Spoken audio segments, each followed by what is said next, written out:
Boo! I'm so sorry. Welcome, ladies and gentlemen, to tonight's Monday night episode of See You at USC. My name is Dan Toomey, and a happy Halloween to the folks at home. Joining me tonight is Drew Vanderhyde. He's a Los Angeles-based dancer here in California, and he recently scored the walk-on role for NBC's production of Hairspray Live. It's bound to be a great interview, and I hope to see you there.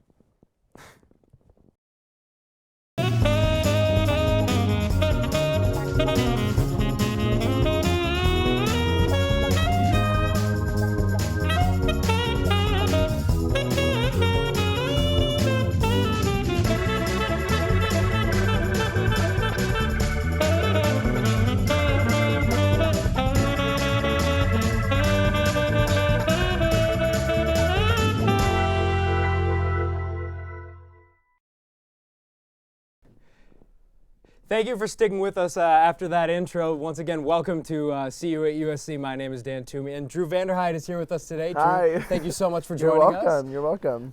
So just a little bit of biographical information to start off with. You're a dancer here in Los Angeles at the Relativity School. Yes. You recently scored the walk-on role for NBC's production of Hairspray Live. But taking it back a little bit, where did dancing first start with you?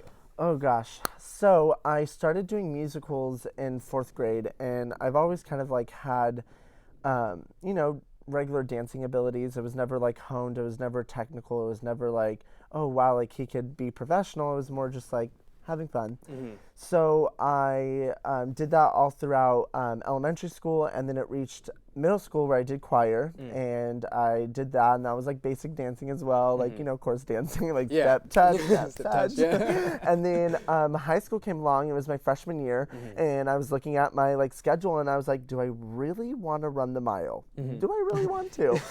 And I was like, no. So I thought dance was an easy way out of that, and I was sadly mistaken when we started warm up, and I was drenched in sweat. But no, dance kind of started for me in my freshman year, and it was an amazing journey, and my teachers are kind of the reason that I did dance. I'm starting to do dance more professionally and stuff like that. So yeah, because a teacher is so important, especially in the field of art. Wouldn't you agree? Oh yeah, like my teachers have not only taught me dance and like what it is to dance and what it is to hone your art and spread it with not only precision but with love and integrity, but they taught me how to be reliable and determined and maturity. I learned so much maturity out of it, and to be responsible. So I thank them more than just giving me the opportunity to dance. I thank them for, really teaching me things that I really needed to learn to push me further in like not only my career but my personal life as well.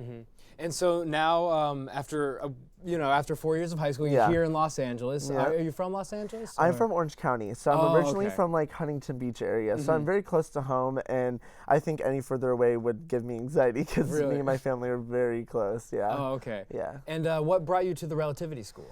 So junior year, I went to a dance convention called Tremaine, and I had done their scholarship kind of like audition, and I got down to the finalists, and I didn't get it, but they gave me a pamphlet, and I was like, okay, this is cool, like whatever, Relativity, and I kind of threw it in a drawer, and because I was like, I'm not really looking at colleges right now. I didn't really know what I wanted to do junior year. I didn't know if I wanted to dance. I didn't know if I wanted to do anything else, and so senior year came along, and my teacher was like, why don't you look into Relativity? And I was like, what? And she said, they gave you a pamphlet. I went and dug it out. And so I looked at it, and I was just so in love with it. It like called to me. I was like, this is where I want to be. And I did a tour of Relativity. I called them, and their administration is like just amazing. They're so sweet. They're so nice, and they're so hands-on. But I did a tour, and I was so overwhelmed, but I was like not overwhelmed in the bad way. I was like overwhelmed with so much like there's like so many possibilities. Like so many possibilities at this school, and like it could push me, and it could do so much good for me. So I applied, and I went on the tour, and then I waited, and I was like, oh my God, what's gonna happen? And then finally I got the message that I got in. So that was another turning point in my life, and it was such an accomplishment for me. So. And speaking of turning points and accomplishments, I mean, NBC's production of Hairspray Live, that's crazy. Are you still, is it still like washing over you right now, or where are you in the process? I have not I mean, I'm very ecstatic over it. Yeah. And when I was during the audition, I was kind of just really like shocked and like kind of numb at the at a point, because I didn't know if it was really happening or not. Like it was really like, I can do this. Like I got to the top 3 here. And because I told my mom when I went there, and I was like, I'm not going to get past the first round. Like that's not a thing. Like, it was my first audition in LA. So that was my first like dance audition. Wow. And so I was like, Mom, I'm probably not going to get through the first round, but I'm going to try anyways. Got through the first round. I was like, okay, this is cool. Yeah. And then my mom was like, so what do you think you're gonna leave? I was like, after the second round. Yeah. I was like, I'm gonna go out. First was nice. That was nice, but I was I'm like, done. second round, this is it for me. Yeah. So I got through all the rounds and I got to the top 3. And when they said my name, I cried so hard, so hard. I was like, oh my God. And right after they were done with us, they kind of got everyone out of the room, kept us 3 in the room, and they did an interview with us. And so I wasn't able to call my mom, and I was telling my mom I was in the top 10, and she's like, okay, tell me what to do. And an hour went by without me even telling her what was happening. And I get back and I have 20 missed calls, 30 missed messages. I'm like, God, Mom. Yeah. And then finally I got to tell her, and she cried so hard. That's amazing. I think it was more not I'm so proud of you, but it was just where I've come from and the background that I've come from. It was just a huge accomplishment for me and my family. My parents were so supportive, and my brother and sister took this opportunity and thought not only changed me, but it's changed my family, and everyone's been so. Whoa, got a little choky. It's very emotional. It's so emotional. But it's been such an amazing opportunity. My family has been behind me since the beginning, and it's been amazing. Yeah. Yeah. And so walk us through the audition process a little bit, just to backtrack. So it was 3 rounds of auditions. Well, actually, it was supposed to be 3 rounds of auditions, but everyone was just so amazing in the audition. It was amazing. You had to feel that pressure then. I didn't feel any pressure in the moment, actually. Everyone was so nice, and everyone was so supportive, and everyone came up to me after I'd done every time I danced. Everyone would come up to me and were like, you're amazing, and we love you, and I would say that to everyone else, and it was just such a weird experience for me, because I was expecting everyone to be very well, why is this, I don't want this kid to get it over very me. Hostile, but very competitive. Everyone was amazing and so sweet, and the love in that room was it was crazy. So we ended up doing almost 4 or 5 rounds, and I was there. Sounds very exhausting. I was there from 8 a.m. to I left Palm Springs at 5:30. Oh my goodness. Yeah. So it was that's really quite long. the day. And I did the dance maybe 30, 40 times. Oh my gosh. Maybe. But it was crazy. And so how many people were at your first audition, would you say? So I think there had to be close to 300. There was something like that. Yeah. That's just me eyeballing. I don't know the exact number, but I'm pretty sure there was close to there's close to 300 people there. But everyone was just so good and so unique, and I loved the girls that I got in the top 3 with. They were so sweet, and we each were so individually different too. And it was so awesome to be able to see such a diverse top 3 instead of it being this looks like a generic top 3, But it was really nice to see everyone just love each other. And this was another thing. It was Hairspray is all about love and all about loving people for the interior, not just the exterior. And I think that was what was it about. Everyone was so happy to be there and so honored to be there that it made the audition so lighthearted. Yeah. So and it sounds like the people that were making it along with you.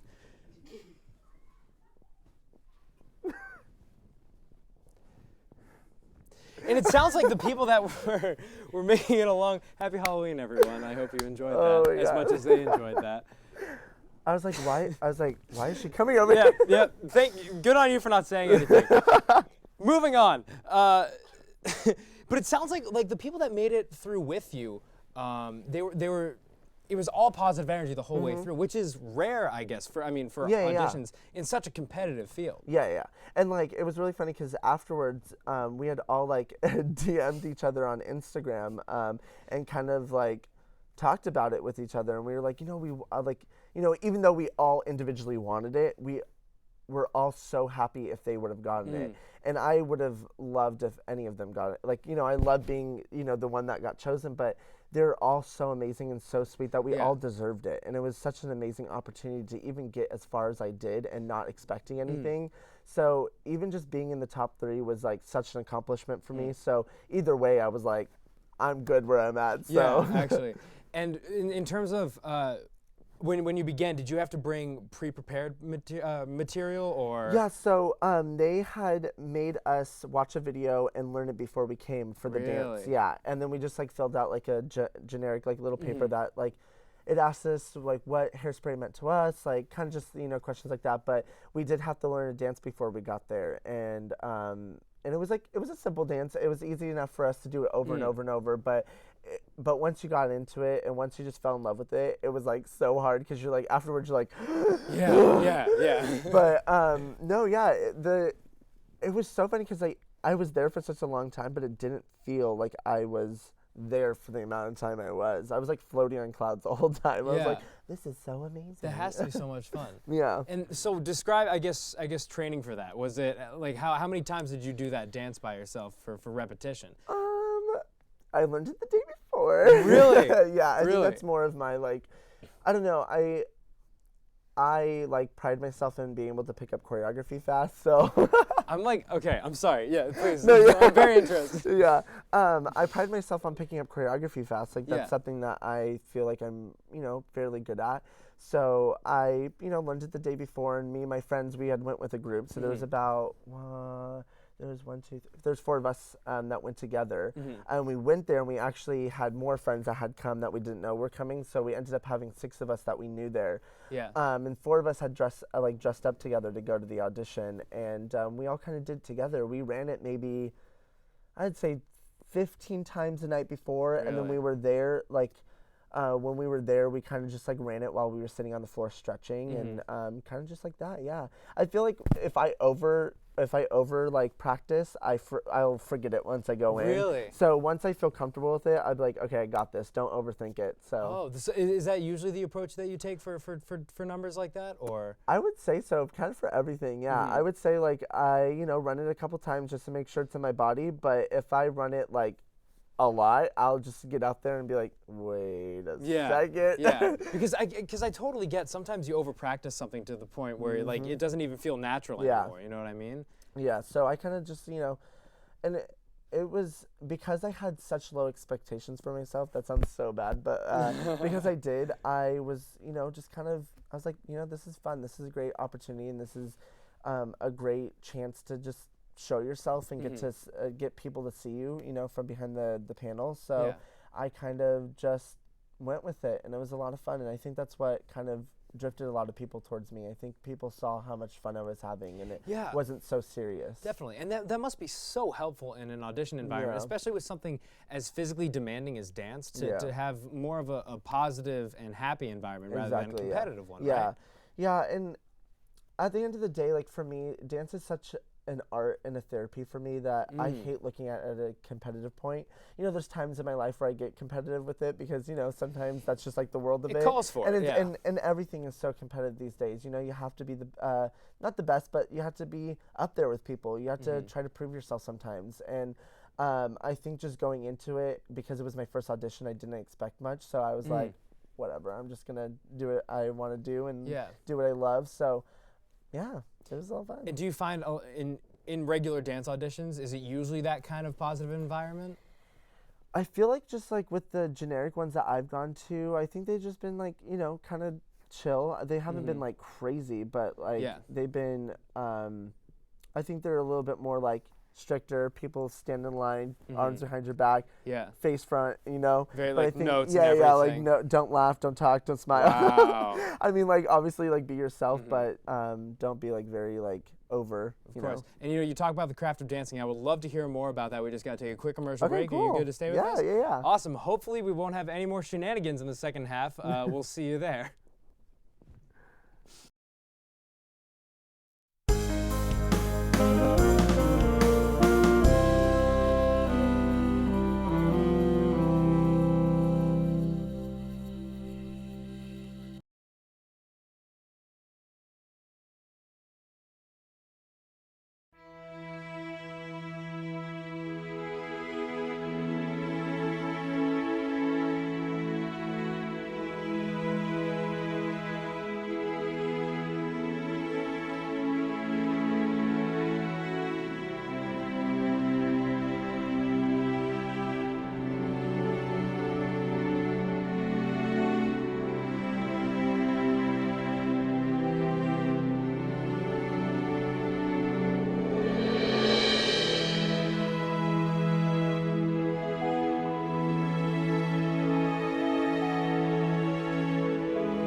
Welcome back. Not scaring you this time. Welcome to see you at USC.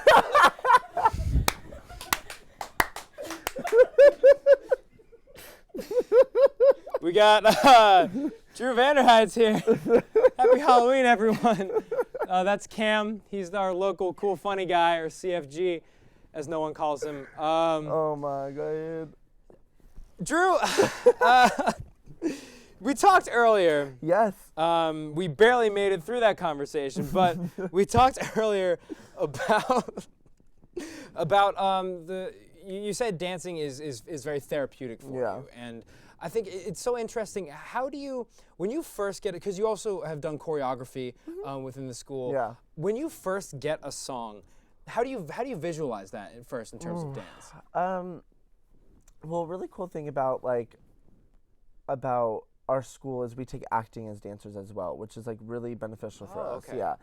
They say that dancing is storytelling, so acting is essential to it because sometimes we have to act and we have to tell a story. So I think a lot of the times I'm such an emotional person. I'm very open. I talk about everything what I feel, and so I think I'm very open to just creating a scenario sometimes and creating a character and going with that. But I also have so many life experiences that I pull from, and I'm able to do that. But dancing is so much storytelling, and sometimes people don't even realize that. Even when it's like a happy song, there's a story to be told. Exactly. There's a story to be told about happiness and love and everything. I actually did a video. It was called #LoveIsLove, and it was kind of a tribute to the Orlando Pulse shooting. Yeah. And I did that this summer with my best friend Emily Starks, and we did that, and it was such an amazing tribute we did together. And then I did a burlesque video, and two separate things, but there was intention behind both of them. Yeah. I'm actually in progress creating one of my other music videos, and it's to a Hosier song called Arsonist Lullaby, and it's about depression and anxiety. Okay. And I think that's a story that's really important to tell people, because I think there's a lot of negative stigma behind depression and anxiety, and sometimes we all go through that, and I think it's an important story to tell. Yeah, and I think from the perspective of somebody who really doesn't have a lot of experience with dance, it's kind of the assumption that the stories are told through acting primarily, because there's actual dialogue. So when you hear a song, do you instantly visualize a story? Or, Or really, it's that the moment I hear instantaneous? words for instance, with the Adele album that came out, 25, I listened to every song on her album, and No way. I visualized every single thing I would do in each of them, and what emotions I felt, and I mean, her album is just crazy. She can speak to anybody. You miss a boyfriend that you've never even had before. I really do sit down and I think about everything, and I'm just a thinker. I overthink everything. So I love sitting down and listening to music. I mean, it could be from Dreamgirls, and I'll sit and visualize this huge sparkly stage, funny. and I'm like, holy, this is gonna be amazing. Yeah, yeah. So yeah. That's really interesting. Yeah. And so what do you think primarily, because you said you've done theater before as well, and you dabble with acting. What do you think dance uniquely brings to the world of art that really no other art form can? If you can define it in any way. I know it's kind of a loaded question. Yeah. It's so funny because every art is just so amazing. Acting is amazing. Dancing is amazing. Even film. I think people that film everything and are the cameras and the lighting. That's art. You know what I mean? People create the art as well. The lighting is art. So I think what dance really brings to the industry that a lot of people should recognize is the intricacy and the details in it. That's everything is kind of placed for a reason, and everything is told for a reason. And it's really funny because when things come out the Orlando Pulse shooting and kind of just a lot of things that happen in the world nowadays, the first thing you'll kind of see is a tribute of a dance tribute. Yeah. I saw so many videos come out when the Orlando shooting happened. Yeah. And it's just really awesome to see because now dancing is telling a deeper story than just, they're doing a few dance moves that's really easy, Yeah. And it's really crazy because lately I've been seeing on Facebook just a lot of arts majors are not important, and a lot of stigma around dancing and how it's not really important and stuff like that, and or how dance is not a sport. And to me, I think dance Wow. is a sport. It's hard. It's excruciating. We rehearse. We practice for so many times. So I think there's a lot to be told with dance. And I think that it's coming around now, and it's a lot more prevalent in today's society. Mm-hmm. And why do you think that is? Why, like, in terms of contemporary society, why do you think it's so prevalent? God, I think it's just becoming so prevalent because I think people are now understanding the art form behind it, like the what it really takes to be a dancer, what it really takes to like sit down and think about the process of it. And I think at first people just looked at it as okay, they're just like moving their bodies, whereas it's like, whoa, because people are constantly upping each other and creating new styles of movement and doing new moves and being like sickening, like people are sick. And so it's just I think now people are looking at it like, I would never imagine myself doing that, so that's really cool. Whereas before, like, they see these simple moves or simple dances and they're like, that's easy. But now it's becoming such a crazy industry, and people are coming up with these amazing ideas, and now people are like, that's cool, that probably took a lot of effort to do. So and like you said, it's almost how like a writer in a script chooses every word for a reason. But I feel like the difficulty in dance, and feel free to agree or disagree with me, is that you have to pick everything for a reason, but you also have to be so in tune with your body and how it moves. And was that difficult for you, finding that connection? I think I struggled with that a lot because I tend to want my body to be somebody I'm really not. I want to be flexible. I want to be the crazy technique people, the ballet people. But I had to sit down and really realize that's not me. That's not who I am. And I could work really hard to get there. But I like the dancer I am. I like the strengths that I do have, and I like the weaknesses that I do have. I think that's what makes me a dancer and a good one at least. I mean, you obviously are. So I think that it took me a really long time to figure that out. I think I struggled a lot trying to pick from other people and be other people and try to do what other people are doing. But people have a style that other people can't replicate. Exactly. Like, for instance, there's a girl at my school. Her name's Philomena, and her style is so different and so sick that I would never be able to pull that off. No one would be able to pull that off. And my old roommate, Nick, he's such an amazing contemporary technician. He's very flexible and he can do a lot of tricks, and he's very good at that. But I'm not, and that's okay. And I had to be okay with that, and I think I tried too much being other people until I sat down and I really told myself, I think I mean, I do like the way I dance, and I do like who I am. So I think dance brings out a lot of insecurities in you as a person, but I also think it heals a lot as well. Yeah. And so who do you think that is? Who do you think you are as a dancer? If you could ever try to define that for yourself. I know that's also a pretty loaded question, but we're asking the hard-hitting ones here. You're asking those cutthroat questions. I'm such an energetic person, and I'm very what you see is what you get, and that's what I pride myself in. What people always say that when I met you, my impression of what I met you as is still who it is today, and I love that. So I think that's the type of dancer I am. I'm so there, and I'm so in your face. I'm energetic, and I'm 100% all the time. I am nothing less. I wake up at 6:30 in the morning, and I am 100%. I don't do anything less than that. I think that the world needs a lot more of that. People wake up and they're miserable all the time, and I say, why are you here? Why are you doing what you're doing? If you're miserable, do things you love. So I love that I'm an energetic person, and that translates over into my dancing. I feel when I look at myself, I feel like when I look at myself dancing, I see my happiness, and I like that. But there's sometimes where I do get insecure, and I sit there and I'm like, oh, I'm a terrible dancer. I can't do anything. As every artist must face all the time. And it sucks sometimes, but then I had to sit down. I call my mom usually. My mom is usually the one that speaks me through everything. She's like, Drew, you're overthinking. You're being hard on yourself. And I think that at the end of the day, I do love who I am as a person, and that translates over into my dancing. So. Yeah, and I mean, self-confidence must be so necessary in a field like dancing. Oh yeah, you have to be hard-headed if you're not or not hard-headed, but you have to have tough skin. And I grew up around a lot of people that not necessarily was very cutthroat with me. They were very unique, the people I like, grew up with was very like, oh, it's okay, like we'll work on this.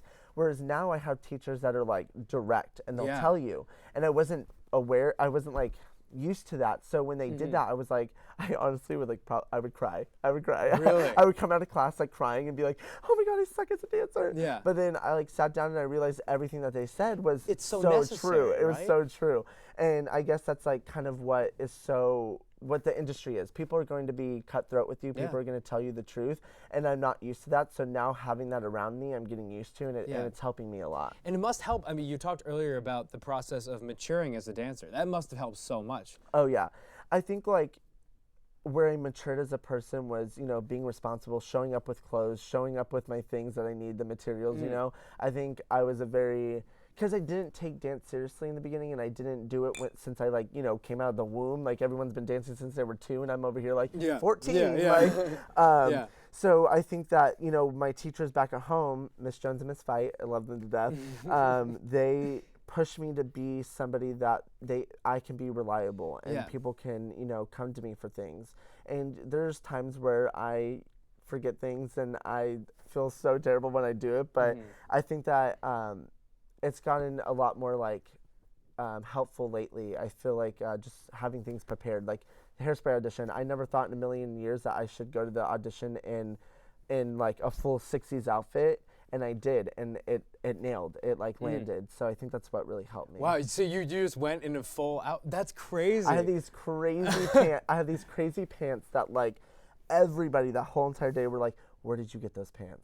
Where did you get those?" Really? Yeah, and everyone's like the pants guy. So cool. Well, hey, hopefully we'll see that on December 7th. Yes. Don't miss it. NBC Live Hairspray. Yes. Drew, thank you so much for you're joining welcome. us. You're welcome. Happy Halloween. Thank you for making it through that episode with us. I barely made it. Hope to see you tomorrow at CU at USC. My name is Dan Toomey, and thank you very much for watching. Woo.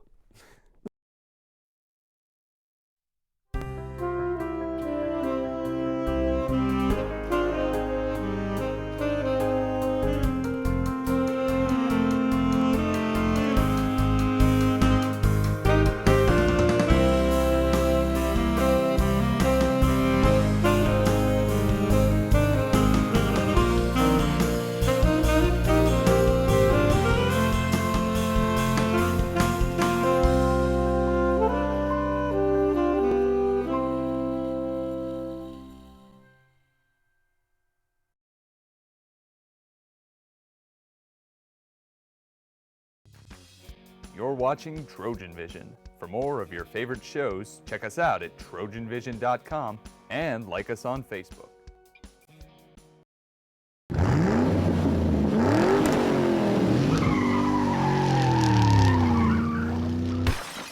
No! What the heck? It's a hard game.